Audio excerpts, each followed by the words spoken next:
अस्सलाम वालेकुम। वेरिलो के ट्यूटोरियल 3 में मैं आपको ज़ाइलिंक्स में काम करना सिखाऊंगी। इसमें जो मॉड्यूल्स हम पढ़ चुके हैं पहले मैं उनको इम्प्लीमेंट करूंगी।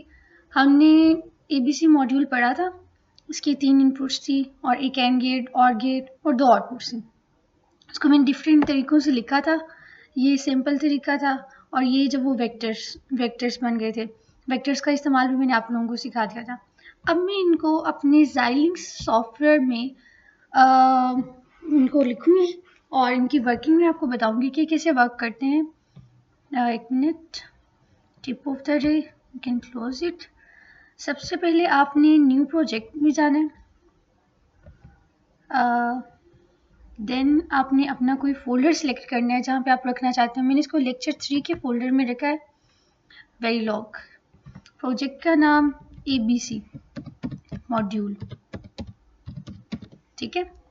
नेक्स्ट, ये सारी वैल्यूज़ मैंने पहले सेट की हुई हैं। Product category all, family Spartan 3, मेरा FPGA स्पार्टन 3 किट का है। डिवाइस का नाम ये है, ये आपके FPGA पर लिखा होता है। पैकेज आपने सेलेक्ट करना है और वेरिलॉग में लिखना चाहती हूँ सिंथेसिस टूल, और सिमुलेटर मेरा IAC सिमुलेटर है, VHDL या वेरिलॉग। ये सारी चीज़ें जब आप पहली दफ़ा इसको इस्तेमाल करेंगे ये सब आपको लिखना पड़ेगा। नेक्स्ट, न्यू सोर्स, मैं चूँकि एक नया सोर्स ऐड करना चाहती हूँ, सो मैं वेरिलॉग मॉड्यूल, सोर्स का नाम ABC। नेक्स्ट, इसमें इनपुट कितनी थी, जैसा कि आपने देखा हमारी इनपुट 1 2 3 इनपुट्स हैं और 2 आउटपुट्स हैं। मैं यहाँ पे सेम नाम लिखूँगी, input 1, input 2, input 3 and 2 outputs हैं, इनपुट 1, आउटपुट 2, ठीक है। अब इसको मैं सिलेक्ट कर दूँगी आउटपुट, इसको मैं सिलेक्ट कर दूँगी आउटपुट। Next, finish. ये चीज़ तब इस्तेमाल होती है जब आपने कोई सोर्स पहले नोटपैड में बनाया हो, कोई मॉड्यूल आपने नोटपैड में लिखा हो और बाद में आप यहाँ से ऐड करना चाहते हो।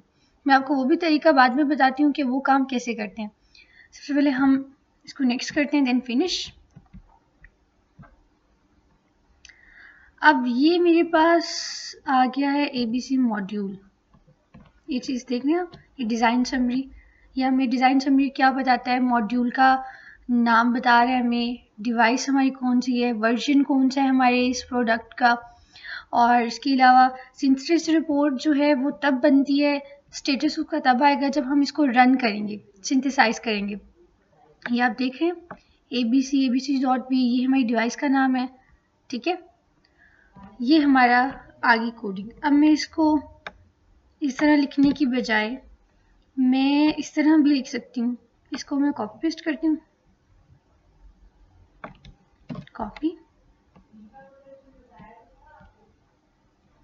यहाँ पे पेस्ट करती हूँ।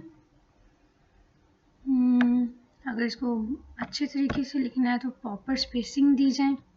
एंड मॉड्यूल, ये इनपुट है।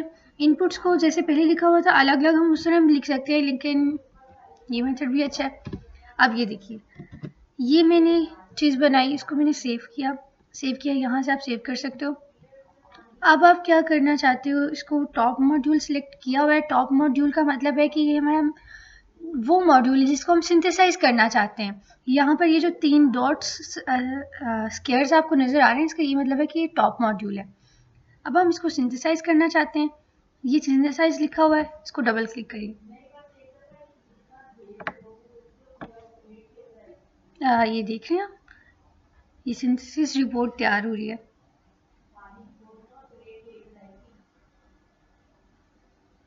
ओके, सिंथेसाइज हो गया। अब मैं आपको इसका सिंथेसिस रिपोर्ट दिखाती हूँ, ये क्या है। सिंथेसिस रिपोर्ट में जो हमने मेन चीज़ देखना होती है वो हमने पाथ डिले देखना होता है। ये सारा उसका एनालिसिस है, टाइमिंग रिपोर्ट एक्सेट्रा, ये सारी उसकी डिटेल्स हैं हमारी इस फाइल की। और ये आप देख रहे हैं HDL compilation, analysis, synthesis, advance synthesis, low level synthesis, partition report. जो चीज़ हमने देखना होती है, जो हमारे काम की है, एक तो ये चीज़ लुकअप टेबल्स। ये मैं आपको बताऊंगी आगे वाले लेक्चर्स में कि लुकअप टेबल्स क्या होते हैं, ये लुकअप टेबल्स असल में FPGA पर लुकअप टेबल्स बने होते हैं इंस्टेड ऑफ गेट्स। एक लुकअप टेबल में काफ़ी ज़्यादा गेट्स होते हैं, डिफरेंट तादाद में होते हैं, तो ये बताते हैं कि लुकअप टेबल कितना यूज़ हुआ है और बफर्स कितने, IO बफर्स कितने यूज़ हुए हैं, input buffers and output buffers. ठीक है, समरी स्लाइसिस FPGA पर 1920 स्लाइसिस हैं, जो हमारा FPGA स्पार्टन 3 किट जिसका नाम भी X समथिंग से स्टार्ट हो रहा है, ये चीज़ XC3S 200, इसमें स्लाइसिस होती हैं। एक स्लाइसिस में डिफरेंट नंबर ऑफ गेट्स होते हैं और डिफरेंट गेट्स होते हैं, और कुछ में मक्सिस भी होते हैं। इस तरह ये लुकअप टेबल्स हमारे कितने यूज़ हुए हैं, 2 यूज़ हुए हैं, 3840 टोटल होते हैं। IOs 5, IO 20, 5 out of 173। ठीक है, ये चीज़ हमें हमारे लिए अहम होती है। हमने ये देखना होता है कि हमारे सर्किट ने FPGA पर कितनी जगह ली है।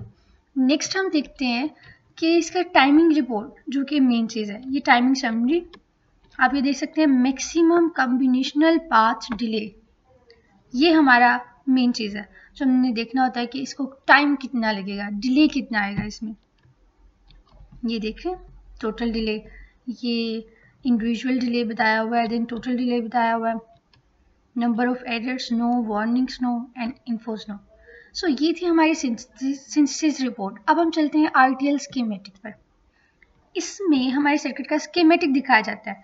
आप देख रहे हैं कि इसमें इनपुट 1 और 2 के दरमियान एंड गेट है, एंड देन ये जो आउटपुट 1 है इसको एज ए वाई यूज़ किया गया है, और इनपुट 3 ये और गेट है, बिल्कुल वैसा ही है जैसा यहाँ पे।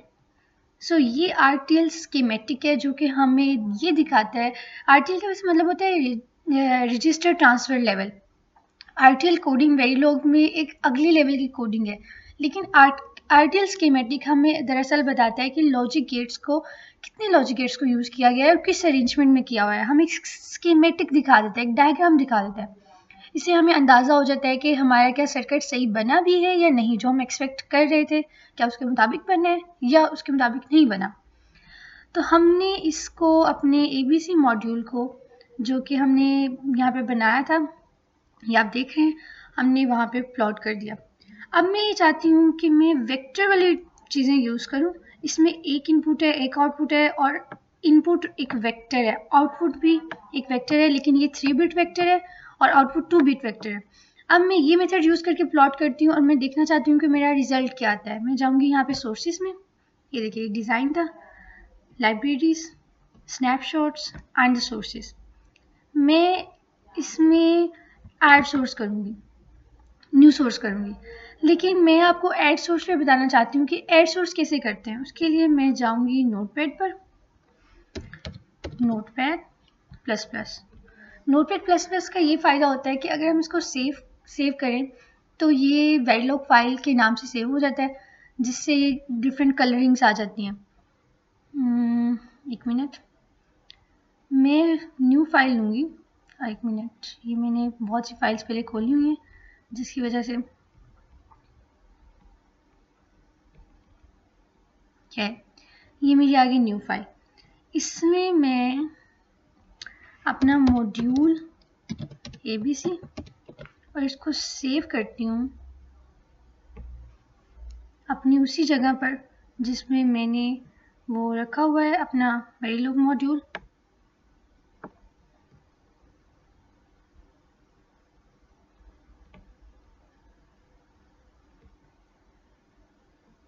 ये मैं यहाँ पे सेव कर रही हूँ अपना, इसको मैं नाम दे देती हूँ ABC मॉड्यूल। ABC नाम दूंगी, जो मेरे मॉड्यूल का नाम है मैं वही नाम इसको यहाँ पर दूंगी। इसको मैं .v की एक्सटेंशन के साथ सेव करूँगी। ठीक है, ये आप देख रहे हैं ABC मॉड्यूल, इसके अंदर 2 इनपुट्स हैं, A एंड B और एंड मॉड्यूल। मैं सारा लिखने की जहमत नहीं करूँगी, जो मैंने पहले लिखा हुआ है उसको ही मैं कॉपी पेस्ट कर देती हूँ। यहाँ पे सेमीकोलन भी आएगा। ये चीज़ आप देख रहे हैं, ये नोटपैड प्लस प्लस का ये काम होता है कि ये इनको प्रॉपर कलर्स देता है जिससे ये अच्छा लगता है। खैर ये मैंने ABC मॉड्यूल बनाया अपने वेक्टर्स वाला। अब मैं ISE में जाऊंगी और इस पर राइट क्लिक करके ऐड सोर्स करूंगी। ये abc.v फाइल जो कि मैंने नोटपैड प्लस प्लस में बनाई है, इसको मैं ऐड करूंगी। ओके अच्छा, मैंने उसका नाम सेम लिखा हुआ है, इस वजह से वो कह रहे हैं कि आप सेम नाम नहीं लिख सकते। मैं क्या करती हूँ, ये भी एरर आता है, आप इसको देख लें कि एक नाम के दो मॉड्यूल्स नहीं ऐड कर सकते। मैंने इधर 1 लिख दिया है और इसको Ctrl+S को प्रेस कर दिया है। अब मैं ऐड सोर्स करूँगी और 1 मिनट, ये वेरीलॉग में मैंने रखा हुआ था। ऑल फाइल्स आई थिंक, हाँ इसको मैं ऐड कर दूंगी। ठीक है, अब मैं क्या करती हूँ, इस पर मैं राइट क्लिक करूंगी और इसको टॉप मॉड्यूल बना दूंगी। ये मेरा ABC1 मॉड्यूल है, ये देख रहे हैं। अब मैं इसको टॉप मॉड्यूल बना दिया, इसका मतलब जब मैं सिंथेसिस के बटन को डबल क्लिक करूंगी तब मेरा ये वाला मॉड्यूल सिंथेसाइज होगा, ये वाला मॉड्यूल नहीं होगा। इसकी सिंथेसिस का एरर है। एक बात है, आपके जितने एरर आते हैं उतना आपके लिए अच्छा होता है। ओह ये एरर है, ये आपने यहाँ पे स्पेस नहीं दिया। क्यों अच्छा होता है? क्योंकि आपकी गलतियाँ इम्प्लीमेंट होने से पहले ही निकल जाती हैं। ठीक है, ये सिंथेसाइज हो रहा है, थोड़ा सा टाइम लेगा। अब देखिए अब कोई एरर नहीं है। इसकी सिंथेसिस रिपोर्ट भी देख लेते हैं हम।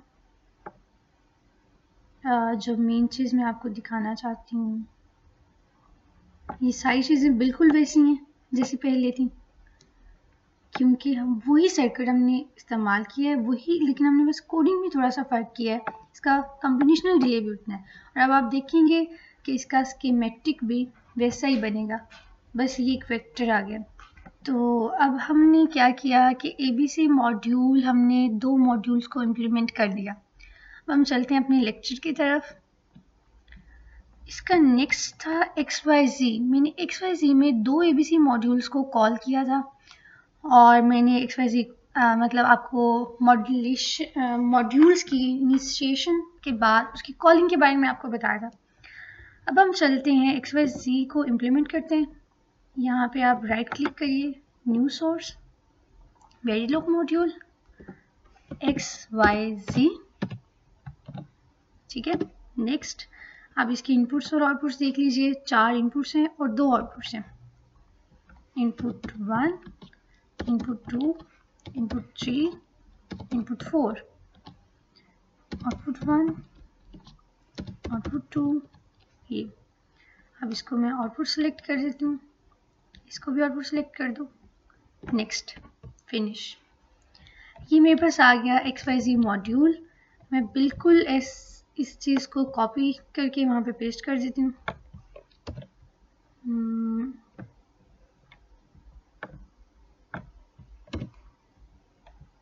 थोड़ा सा अच्छा नहीं लग रहा है, इसकी थोड़ी सी इसको डिकोर कर दो आप। ये जो इंडेंटेशन होती है ये कोडिंग में बहुत ज़रूरी होती है। यहाँ पे कुछ एक्स्ट्रा स्पेसेस आ गई हैं जो कि मुझे अच्छी नहीं लगती है। इसको मैंने सेव कर दिया है। अब मैंने इसको एज अ टॉप मॉड्यूल बना दिया। अब आप देख रहे हैं कि जो ABC था यहाँ पर वो गायब हो गया। वो गायब नहीं हुआ एक्चुअली, वो इसके अंदर चला गया। ये देखिए, ये ABC, इसके जो 2 ABC1 है और ABC2 है वो क्या है, वो ABC को हमने कॉल किया। ठीक है, अब हम इसको सिंथेसाइज करते हैं।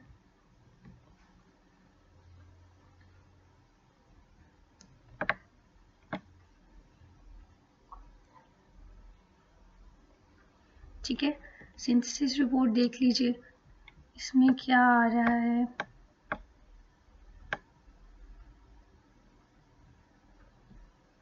एक दो चीज़ जो मैंने आपको दिखानी है, ये चीज़ें देखिए, ये उनसे इनकी तादाद ज़्यादा हो गई है और इसका टाइमिंग डिले उससे कम में।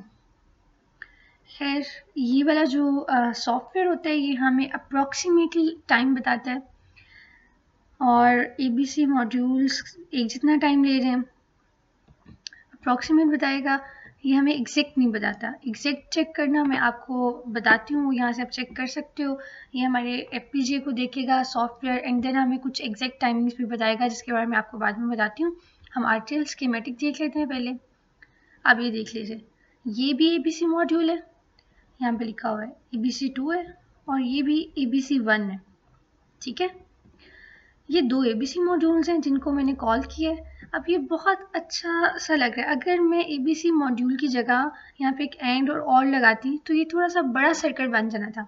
अभी तो ये शुरुआत है, आगे आगे आपको बहुत बड़े बड़े सर्किट्स बनाना पड़ेंगे। लेकिन अगर आप अलग अलग मॉड्यूल्स बना देते हैं तो उसका फ़ायदा ये होता है कि ये इनका स्कीमेटिक समझना आसान होता है और उनको समझना भी आसान होता है।